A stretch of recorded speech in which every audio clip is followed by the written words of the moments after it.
Hey, this is Kaufman is a live YouTube channel. I look at comic books new and old. Today I'm looking at an old comic book, Gambit #1 by Marvel Comics. This came out in 1993, the cover date of December here. So I was about 10 years old when this comic came out. The perfect comic for me. Uh, Gambit, one of the newer X-Men. Really cool look.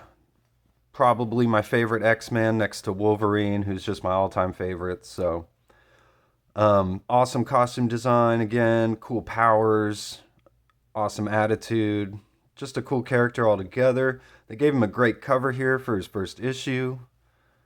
I've always liked the Gambit logo. I feel like character logos need to stand out, and this one does. I love the dagger that the T kind of makes. I've always loved that. All the pointedness and awesome cover. It's got the gold foil, recognizable immediately. One of my all-time favorite covers. So, get into the issue here. The story's by Howard Mackey. The art is by Lee Weeks, and Klaus Janson is on inks. So, a really, really awesome team here putting together this book. It's set in New Orleans at the beginning, and there's this character called the Tithe Collector walking the streets, and he's a scary character who's feared. People don't even know if he really exists. And this other guy who works for the Assassins just murders these two guys who saw him walking by. And he just kind of has some exposition here saying it's the way of the Assassins Guild, the peace is off, time for all the families to die, and the gift of the Tithe Collector will be ours. So if you ever watched the X-Men animated cartoon, they kind of did a version of this storyline in that original cartoon where the thieves and the assassins, they have to tithe every certain amount of time, and the assassins try to steal the tithe from the thieves. So, and Gambit is of course a thief. So, and he married Belladonna, who's one of the assassins. So that's kind of the setup here. And awesome splash page here for the title page. I love Gambit's costume again. Lee Weeks and Klaus Janson do a really great job, like drawing the boots here, the metal boots and his knee pads. I love how he's got like really thick inking lines on the cards here. I love the way they draw his power coming out of his hand, and then there's really like lighter inking lines on like the metal down here. Really cool stuff. We got Rogue here, thankfully. Really nice pose of Rogue here. She's all tied up.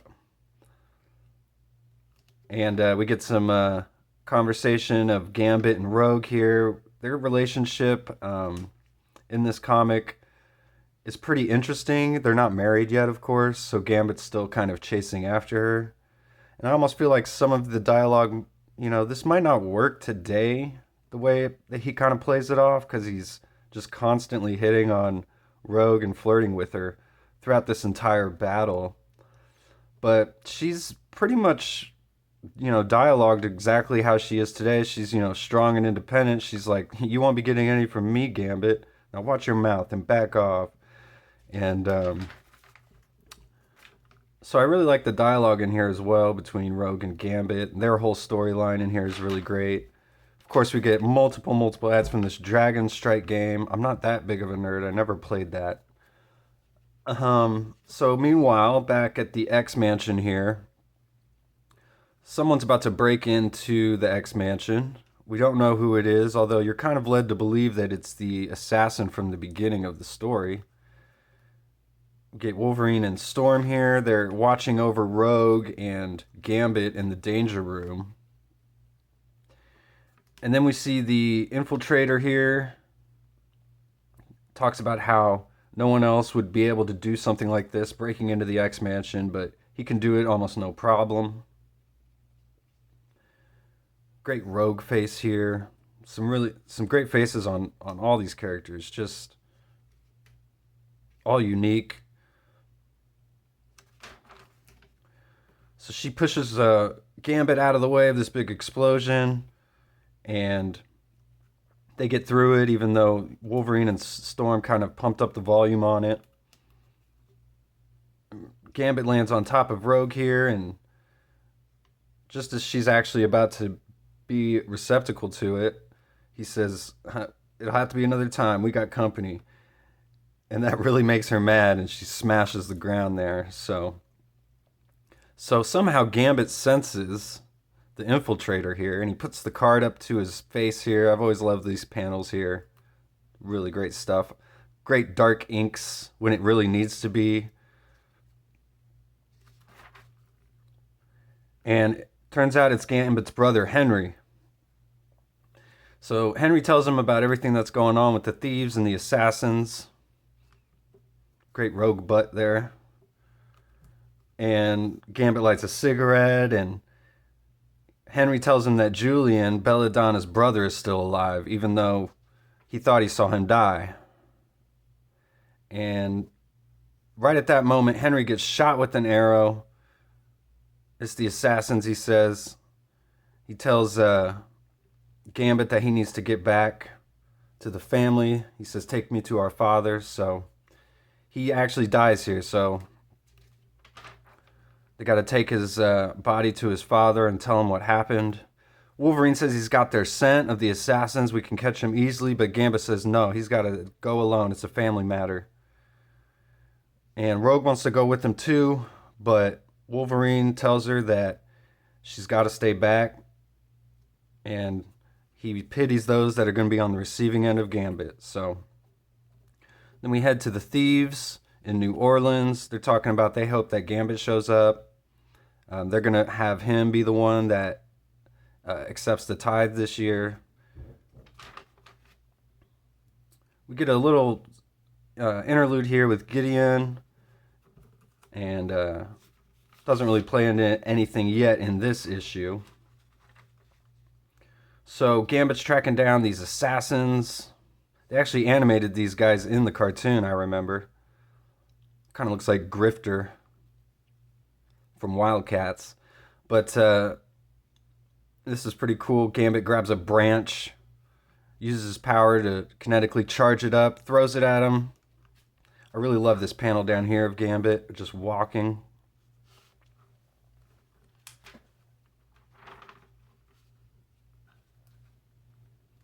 So then, again, he uses his powers here to pick a lock. Another awesome panel down here. Great shot of Rogue. She says, "I love him, Wolverine." He's like, he knows. But he says, "But after tonight, don't let him be alone again. There's something between you. The same thing Mariko and I had. Don't wait until the conditions are perfect, because the likes of us, they never are." So really like that dialogue there. Gambit goes in here. He can't find him. He calls them cowards, and they attack him from behind. Then we get this kind of classic shot that has probably been drawn by like every Gambit artist, like Andy Kubert, Jim Lee. This is a really cool version of it for sure. You got to have that in there. He's kicking their asses here. And that's when Julian shows up. And Gambit can't believe it. He says, "I thought I saw you die." And and I've always thought he had a very bizarre design. I suppose he's supposed to be like undead, sort of like immortal now. So he's just drawn with like nothing except just like a body. He's got some claws, and he's usually just in the shadows. So. And Gambit says, "I don't know how you're still alive, but this is for Henry." And then Julian dives on him, and the sword goes right through him. Julian explains that, "You won't be killing me again, I'm here to stay."